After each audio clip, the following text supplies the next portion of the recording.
Good morning mga tropa. So time check, alas 7 na uli ng gabi. So nandito na naman tayo sa aking man cave, Siyempre, ang gagawin natin ngayon, papakita ko sa inyo kung magkano yung kinita natin sa mga pinost natin kahapon. Kung matatandaan nyo, kahapon, nag-post ako ng 80 peraso na laruan.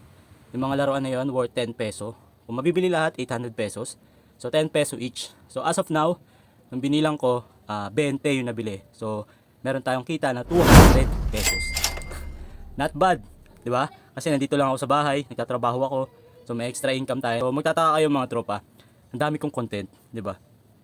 Meron akong suka, may damit, may laruan. So yun yung mga munting negosyo namin, may sari-sari store din. Tapos after nun, may bago tayong content which is yung pagbabike naman. So yung pagbabike kasi ginawa ko yon dahil sa sobrang taas ng gasolina. So yun yung naisip kong paraan o content kung saan makakatipid ako araw-araw ng 90 pesos. Well, actually hindi lang talaga 90. Probably dapat mga 120 pesos kasi malakas na sa gasolina yung Duke 390 ko.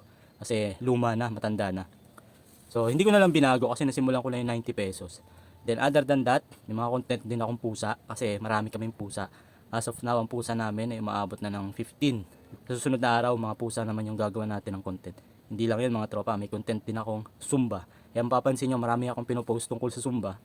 Yung mga Zumba na yun, nagbi-video ako kapag si Mrs. lumalaban sa isang competition. So hindi lang si Mrs. yung binibidyoan ko, kasama na rin yung mga contestant, lahat, kaibigan niya, yung mga ibang grupo, as well as yung mga nagpa-perform. Pero mostly, ang pinopost ko lang is yung mga nananalo. Pero may mga video ako na kung saan pag nanghihingi yung mga contestant, binibigay ko rin naman. Pero hindi yung na-edit ko na. So yung raw video lang. So sana maintindihan nila kasi pinaghirapan ko yung pag-i-edit, diba? Other than that, bago ako mag-bike, motor o motovlogging yung talagang ginagawa ko kasi yun yung transpo ko papasok ng trabaho. So sinasabay ko na yung pagbablog. Marami kami vlog, yung gala. So pag nagagala kami, it's either yung motor kami ni Mrs. Kapag kasama yung mga anak ko, yung kotse naman. So kung magtataka kayo o magtataka talaga kayo bakit halo-halo yung content ko, ginagawa ko yun kasi yun yung ginagawa ko araw-araw. Natutuwa nga ako nagtataka rin ako sa sarili ko paano ko yun nagagawa. 'Di ba? Araw-araw sobrang dami ko talagang ginagawa.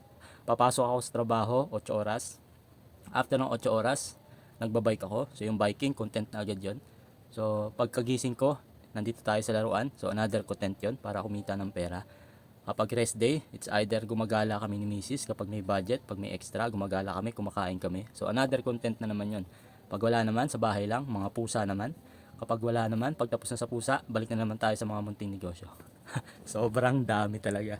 Kaya masaya ako kasi nagagawa ko yung lahat araw-araw. Very, very hectic talaga yung schedule natin. So ngayon naman mga tropa, dahil ang content natin ay sa laruan, so itutuloy ko yung pagko-content ng laruan. So 20 yung nabili. Ang gagawin ko naman ngayon, isusort ko naman ngayon yung mga nabili. Papangalanan ko yung isa-isa. Meron kasi akong mga customer na pa isa-isa lang yung bili. So ang mangyayari, papangalanan ko yon. Tapos after ko na masort, pipicturean ko yung isa-isa. Tapos isisend ko via Messenger, sisingilin ko ngayon sila. Kasi within 24 hours dapat mabayaran nila yon para hindi ako naniningil araw-araw. Hirap kasi maningil. So ngayon, samahan niyo ako. Susort ko lang yung laruan, 20 peraso. After nun, send ko sa Messenger. Tapos, mabayaran nila yon through GCash. Tapos, yung post ko kahapon, buburahin ko na yon. Tapos, magpo-post ako ulit ng panibagong 80 perasong laruan ngayon.